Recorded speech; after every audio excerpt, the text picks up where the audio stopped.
Bonsoir à tous, j'espère que vous allez bien. On se retrouve pour le brief du lundi 29 novembre 2021. Donc le brief sort en soirée aujourd'hui parce que je n'étais pas présent. Du coup, j'ai fait le brief j'ai fait le brief avec les élèves juste avant. Et du coup, je vous fais le brief YouTube. Il y aura un brief demain, bien évidemment, qui sortira comme d'habitude aux alentours de midi 13h. Demain matin, je serai présent pour assister au brief avec les élèves. Du coup, je serai aussi présent pour le brief YouTube qui sortira le midi. Je tiens à le rappeler aussi, mais ne rejoignez plus l'école via le Patreon. À ce stade du mois, c'est trop tard. Attendez absolument le 1er décembre. Il y en a certains qui ont rejoint en fin de mois, donc généralement, quand la refacturation arrive, enfin, c'est pas généralement, c'est quand la facturation arrive le premier du mois, je vous rembourse le paiement que vous avez fait en fin de mois. Parce que pour moi, ce n'est pas normal que vous soyez débité deux fois. Évitez de rejoindre, comme ça au moins vous rejoignez le 1er décembre et ce sera tout bon pour vous. Et ceux qui ont rejoint en fin de mois, il y en a quelques-uns, je vous rembourserai, vous inquiétez pas aussi. Alors, du coup, aujourd'hui, on parlera du Bitcoin, Ethereum, on parlera d'ICP également, que j'ai préparé juste ici, donc il est revenu en commentaire, il a une charte qui n'est pas intéressante à l'instant T, mais ce n'est pas un asset vertical, donc c'est pour ça que je vais en parler. Aujourd'hui, on verra ce qu'il en est techniquement. Alors, le Bitcoin, donc on est bien venu chercher le fameux premier arrêt sur les 53 500 dollars, on a fait une petite mèche un petit peu plus bas sur les 53 300 dollars, donc on arrive dans notre zone de bottom dans un marché en tendance, c'est-à-dire qu'il y a de grosses probabilités de voir le marché poser un bottom dans cette zone, donc de 53 jusqu'à 48 000 dollars environ.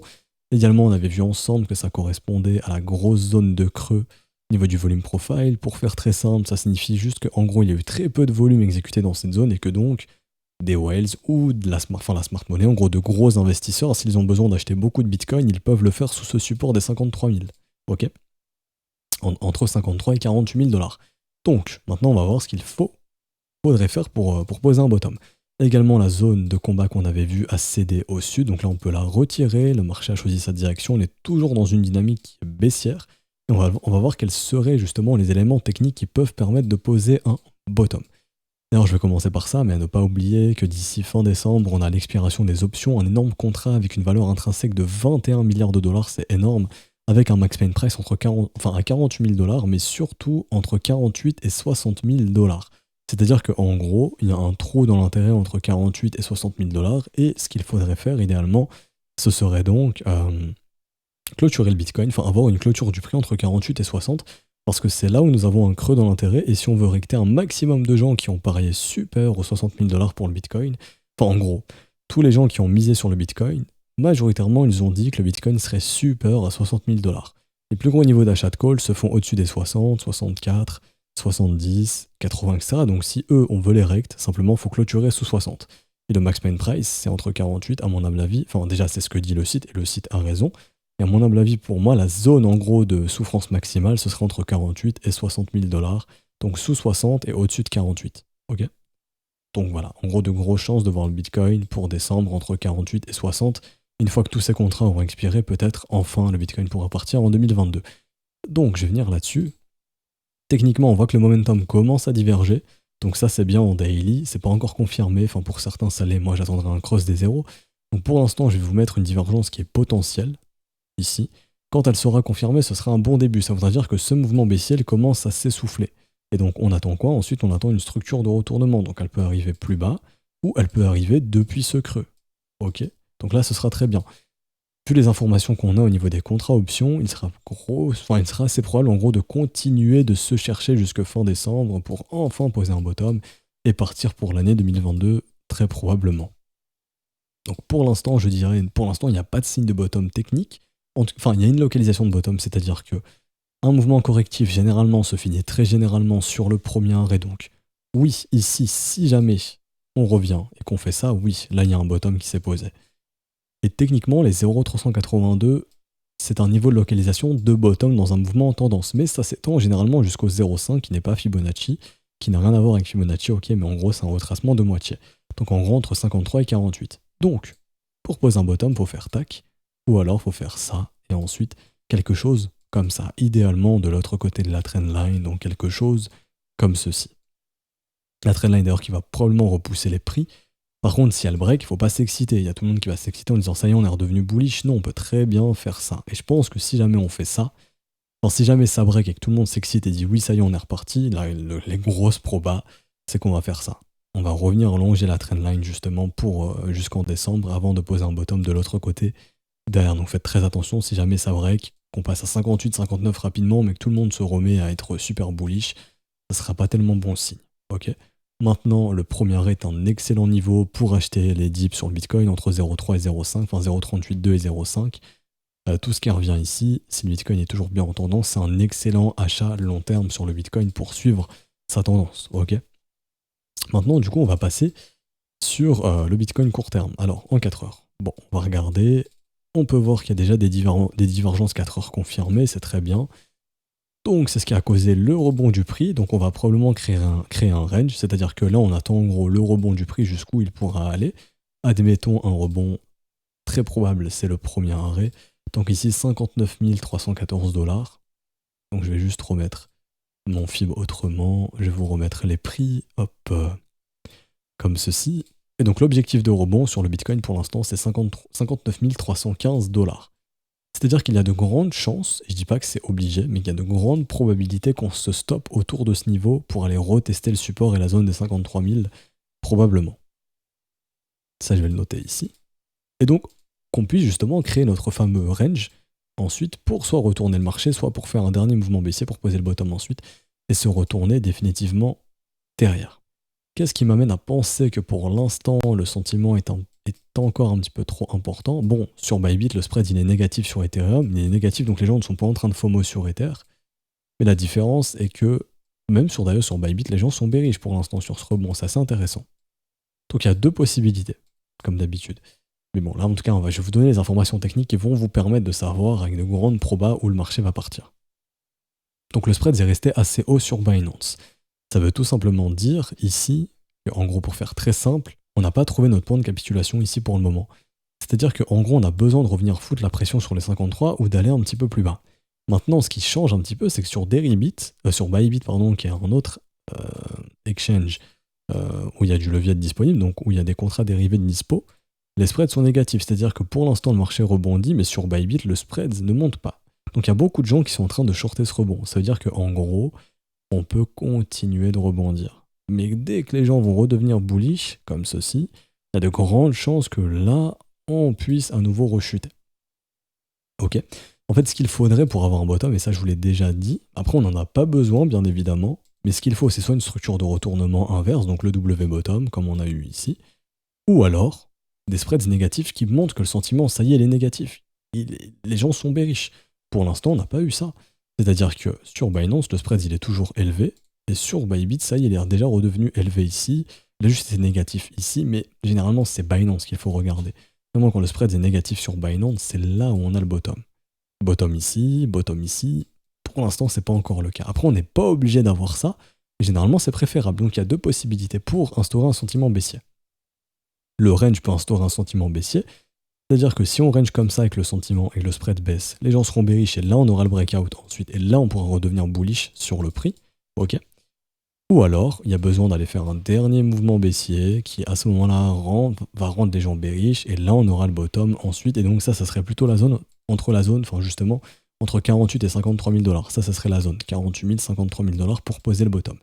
Maintenant, n'oubliez pas, ça on l'avait vu ensemble, que cette box, on l'a tracée depuis très très longtemps, c'est la zone où on venait chasser tous les stops des acheteurs et qu'on venait liquider un paquet de gens.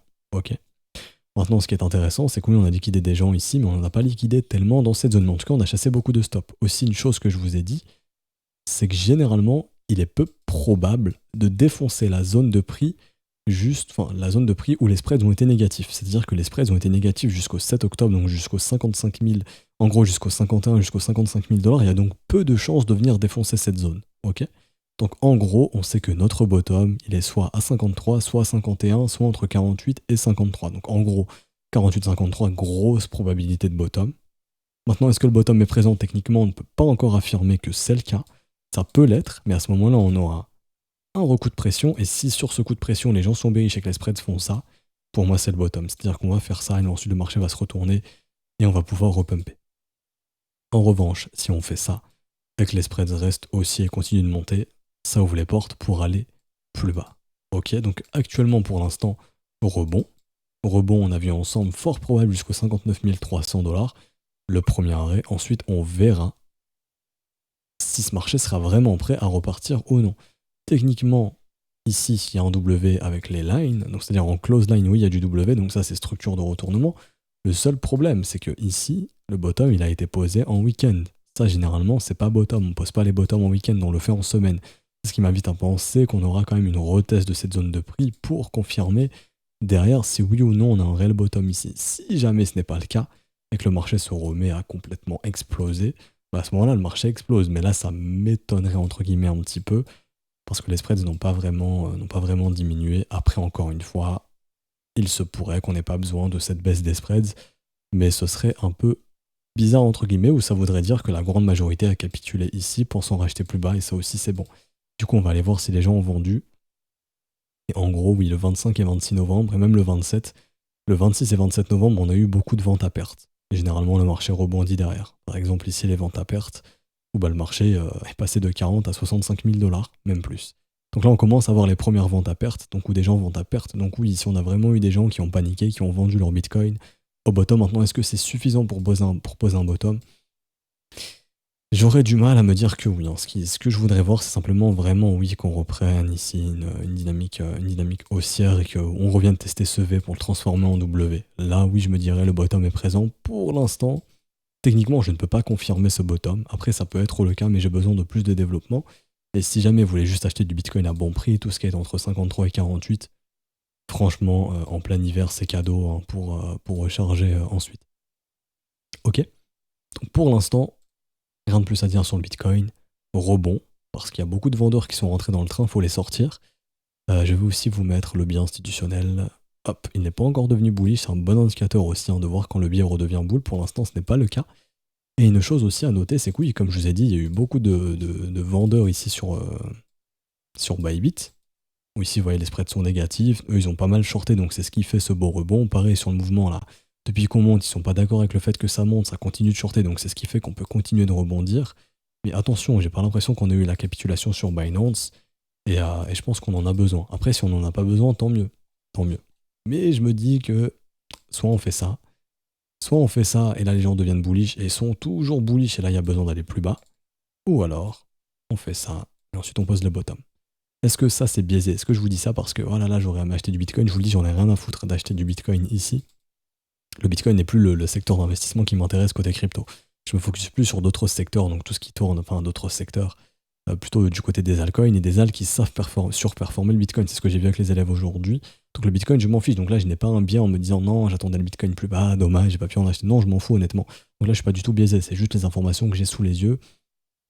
C'est bien de voir les spreads être négatifs sur Bybit, mais je pense qu'on en aurait besoin aussi sur Binance. Pour le coup, on pourrait en avoir aussi besoin sur Binance, et pour l'instant, on les a pas eu. Alors, Ethereum, beaucoup plus fort que Bitcoin, ça on en avait parlé. Il y a une possibilité qu'en 2022, Ether soit beaucoup plus fort que Bitcoin, et ça commence à se dessiner dans la charte. Je vais y revenir après. Mais là, Ether, il a vraiment maintenu fortement les 4000 $. Donc, il y a vraiment ici les 4000 $. Il y a une grosse zone de demande pour ces 4000 $. Et ici, par exemple, pareil, sur Bybit, les spreads sont négatifs. C'est-à-dire que sur Bybit, l'Ethereum, il est plus shorté qu'acheté. C'est un truc de fou. Je sais pas si vous vous rendez compte. Les spreads sont restés négatifs toute cette zone. Donc c'est ce qui fait qu'on est en train justement de squeezer ces vendeurs. Et là, maintenant, sur Binance, eux, ils sont vite redevenus bullish. Très bullish même. C'est un peu le problème. Mais en tout cas, je pense que voilà, on s'attaque un petit peu aux shorteurs agressifs de Bybit. On va liquider un petit peu de vendeurs. Et après, on va retester les supports, je pense. Et à ce moment-là, par exemple, une petite zone de rechargement, en gros, ce serait ça le scénario, quoi. D'ailleurs, Ethereum a fait un W, chose que Bitcoin n'a pas réussi à faire, mais en gros, on monte, on liquide les vendeurs, on revient faire un petit rallye, on pose un bottom, on repart. Plutôt quelque chose comme ça en termes de sentiments, c'est ce qui a l'air de nous attendre. Après, j'ai vu qu'on était dans la peur extrême, en peur. J'ai regardé ça, mais sur le Fear and Greed, j'ai vu ça ce week-end.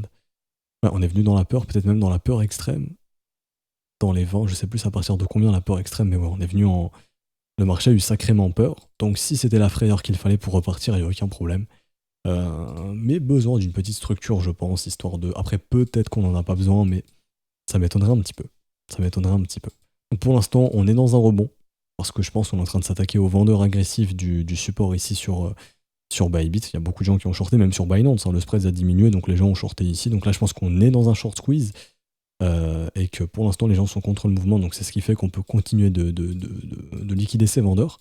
Dans un short squeeze, généralement le rebond c'est premier arrêt voire retracement de moitié, Donc ça aussi, je vais le noter. Donc si on est dans un simple rebond, techniquement, ce rebond devrait s'arrêter ici. Entre 59 003 et grosso modo 61 200 $. Pour ensuite se réattaquer au support. Et là, on verra si le marché a posé un bottom. Si jamais on fait un truc comme ça, tant mieux, on est sorti d'affaire. Le Bitcoin est super bullish, let's go. Allons défoncer les 70 et peut-être aller chercher les 100 000. Mais c'est peut-être pas la chose la plus cohérente actuellement. Je vais aussi tracer la trendline initiale, va pouvoir nous être utile. Hop. Ok. Donc là, si tout le monde se met aussi à parler du break, hein, faites attention, on peut très vite revoir ça. Ok. Donc là, on verra tout ça dans les prochains jours, mais ça va être important de voir comment vont se comporter les gens en fait, en fonction du sentiment. Est-ce que les gens vont accepter que ce marché puisse repumper? Si ce n'est pas le cas, c'est que oui, il y a potentiellement un bottom qui est ici. Par contre, si les gens sont totalement bullish et disent oui, ça y est, on est reparti, il y a de grandes chances de revenir proche des 53 000 pour ensuite, voilà, faire la structure de retournement qui nous remettra dans une dynamique haussière. Et donc pour finir, je vous parle de ICP. Il est beaucoup revenu en commentaire et il est à plat, du coup il peut être intéressant. On va voir quels seraient justement les patterns de retournement qui peuvent nous amener à penser que ça y est, ICP redevient bullish. Donc techniquement, on regarde. Bon, ICP, il a été listé aux environs des 600 $ au mois de mai. Depuis, il s'est fait défoncer, donc déjà, en termes de prix, on est plutôt bon. On est sur un all-time low quasiment.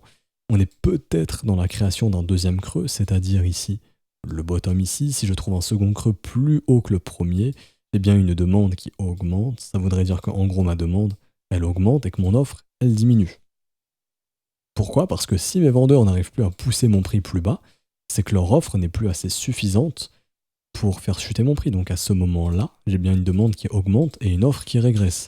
On est bien d'accord que un marché dans lequel on va voir les prix pumper, on est bien d'accord qu'on veut justement avoir une demande supérieure à l'offre. Un marché monte quand la demande est supérieure à l'offre. Et ça se traduit par la structure, c'est-à-dire que quand mon marché fait des creux ascendants, c'est que la demande se remet à surperformer l'offre. Ok? Alors, ensuite, je vais ajouter un indicateur de spreads qui va me permettre ici de voir si les gens sont bullish ou pas sur les contrats dérivés ou s'ils ont été calmés. Alors, ici, je vais remettre régular. Je vais devoir ajouter ça sur new pain below. Hop, ici. Ok, donc ça, c'est le spread. Bon, je vais l'afficher d'une autre manière.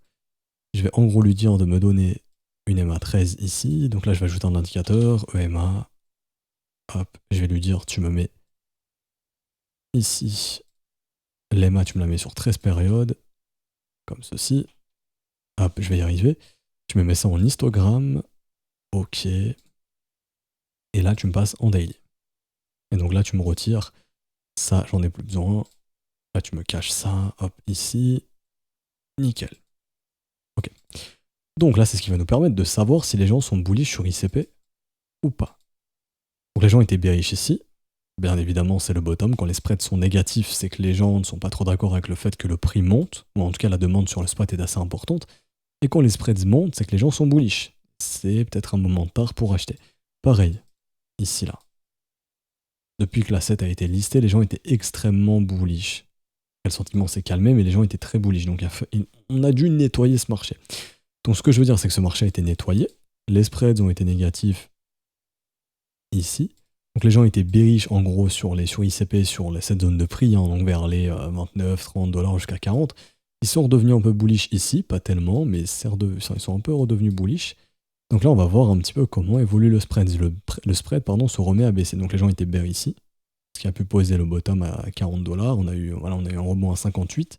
Ils sont vite redevenus bullish. Et pour qu'un marché puisse se reprendre, il faut que les gens soient bearish en fait. Et il faut aussi que la hype se soit calmée. Donc là, j'ai pas le lien ici, mais je vais vous retrouver ça assez rapidement. Enfin, je l'ai déjà sur mon écran de gauche, ça me fera gagner du temps. Et en gros, vous regardez l'intérêt qu'a un asset. C'est-à-dire que si vous voulez investir dans quelque chose, il faut investir quand personne s'y intéresse. Et ça, c'est extrêmement important. Donc là, si je retire ici, et que là, je mets ICP, hop, et qu'on regarde dans le monde entier, et que je mets ça sur les 12 derniers mois, ok, il y a eu de la hype en mai, et depuis, ça s'est calmé. Ok.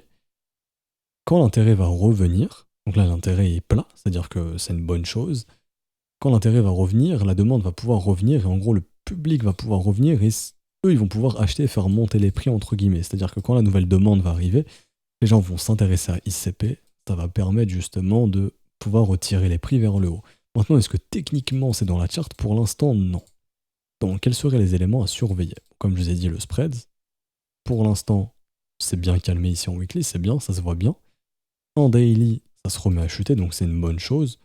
Et idéalement, s'il est négatif, c'est encore mieux. S'il redevient négatif dans les prochains jours, là, je vais juste réafficher le spread pour voir comment il est. Il remonte, c'est un peu dommage. Ouais, c'est un peu dommage ici. Donc juste ça, c'est dommage, mais bon, c'est pas dramatique non plus. On va voir la charte, c'est-à-dire qu'on va regarder également le momentum. Alors, ici, W sur le momentum, c'est bien. Ah, j'ai du M sur le momentum ici qui s'est formé, c'est dommage. Ok. Donc ce que je voudrais voir, c'est un W ici sur l'indicateur qui me montre que les acheteurs reprennent la force du mouvement et ensuite aussi des W sur le prix. C'est-à-dire que là, si je me mets à voir ça dans les prochains jours, prochaines semaines plutôt, ça sera vraiment bon signe et là, on aura un nouveau signal d'investissement. Idéalement, je regarde où on est. Depuis le bottom, on est où actuellement? En zone de rechargement. C'est une zone où les investisseurs vont chercher à se positionner. Donc pour moi, actuellement, déjà, ICP en termes de prix, c'est déjà très très bien. C'est-à-dire qu'on est revenu en zone de rechargement. C'est une très très bonne zone pour investir si on souhaite investir ici. Maintenant, ce qu'il faut, c'est la structure de retournement qui confirme qu'on est prêt à reprendre une dynamique haussière et que la demande est bel et bien croissante. Également, on voit quoi? Ici, depuis le bottom, ça c'est le point de contrôle. C'est-à-dire que ici, c'est la zone qui a été le plus échangée, c'est le prix qui a été le plus demandé et le plus offert, donc la zone de prix la plus échangée. Si on repasse au-dessus des 47$, c'est très très bien. Ça pourra servir de support pour repumper ensuite. Également, une chose à regarder tout simplement, c'est si on fait du W weekly. Si ici, il y a le W weekly qui se forme, tac tac tac, on vient casser les 86$, ça paraît un gros signal puissant, et là, ICP pourra commencer sa phase haussière. On est en hiver, n'oubliez pas qu'en termes de saisonnalité, c'est en hiver qu'on vient poser les bottoms. Il y a une pattern que j'utilise aussi, que j'explique aux élèves, qui est assez puissante, c'est d'identifier la bougie la plus basse, donc qui est celle-ci, d'attendre une cassure de son plus haut, qui est ça, et là on a un signal aussi sur les 51$. Donc actuellement, tant qu'on ne rebascule pas sous les 37,58$, techniquement le marché est en train de valider un second creux ici. Donc, quelle serait la pattern à attendre de nouveau pour revalider ici une pattern de retournement? Ce n'est plus la cassure ici, mais on identifie la nouvelle bougie la plus basse, qui est donc celle-ci, enfin, pas la bougie la plus basse depuis cette bougie. Hein. Enfin, en gros, pour faire simple, depuis cette pattern de retournement, quelle est la nouvelle bougie plus basse? C'est celle-ci. Bon, on attendrait simplement une cassure ici. Si on casse ici à nouveau, on aura validé encore une fois un nouveau creux. C'est-à-dire qu'on aura un creux ici, un deuxième creux ici, potentiellement un troisième creux ici, pour faire le W weekly ici et ensuite le gros W. Donc c'est simple. Pour moi, si on casse les 49,29$, il y a une nouvelle pattern de retournement qui nous indiquera que ICP est potentiellement prêt à reprendre de la valeur et à tenter de retourner vers le haut de son range. Parce que oui, actuellement, ce marché est dans un range entre 7 bornes à long terme, ici, hop, et 7 bornes, ici, donc entre les 26,9$, donc en gros les 27 et les 87$. C'est un range qui est très volatile, mais en gros ça me rappelle un peu le Bitcoin. Hop, tac. Donc ici, le Bitcoin était pareil, dans le même range, entre ce point et ce point, et la cassure du W est un signal d'investissement très fort qui permet justement de donner au marché généralement signe de bottom, mais en tout cas du retracement. Et ICP pourrait faire la même chose, c'est-à-dire, si le W se forme ici, on pourrait bel et bien avoir notre fameuse pattern de retournement qui pourrait redonner en gros une force acheteuse à ICP. Ok. Donc pour l'instant, est-ce qu'on peut dire que le bottom est ici? Il est probablement à 26,9$. Techniquement, ce n'est pas encore confirmé. Maintenant, si on casse la pattern de retournement ici à 49,29$, pour moi, ça augmentera les chances de bottom dans cette zone de prix. Et aussi, n'oubliez pas, on est en zone de rechargement depuis le 20 septembre 2021, grosso modo. Donc il y a probablement ici des gros qui sont en train de recharger en ICP. Et ça massivement. Donc c'est important. En tout cas, cette zone de rechargement est une bonne zone d'achat long terme ici sur le ICP. Maintenant, si je veux être un investisseur qui est dans le sens du vent, j'attendrai la cassure des 49,29$ ou encore mieux, que le W weekly se forme, donc ce W ici, à 58,30$. Si j'ai pas envie d'attendre, que j'estime que voilà, le prix sera trop cher, bah, je peux acheter cette zone de rechargement. Mais là, j'ai moins de chances de mon côté. Enfin, je ne suis pas dans le sens du vent parce qu'on n'a pas encore la structure de bottom ici. Pareil également, je viens de voir, mais si ce W daily se forme, donc si on vient casser les 45,79$, on aura aussi ici une belle pattern pour investir sur ce W Daily en zone de rechargement. Ok. Donc voilà, je pense que je vais m'arrêter ici pour ICP. J'espère que ça vous aura plu. Si c'est le cas, n'hésitez pas à laisser un petit pouce bleu, vous abonner si ce n'est pas déjà fait. À nous rejoindre sur Discord, je mets le lien en description et en commentaire. Si vous souhaitez rejoindre l'école, le mieux c'est de le faire via les paiements crypto à ce stade du mois. Donc tout est expliqué ici dans le salon, bienvenue. Également, si vous souhaitez, si vous avez une quelconque question, n'hésitez pas à envoyer un message à un des professeurs connectés en haut à droite, on vous répondra. Et également, si vous avez fait le paiement, vous l'envoyez à tous les professeurs connectés, on vous répondra le plus vite possible. Et si vous souhaitez rejoindre via le Patreon, ne le faites pas maintenant, attendez absolument le 1er décembre pour le faire. Je vous souhaite un bon début de semaine, on se retrouve donc du coup demain. Ciao ciao.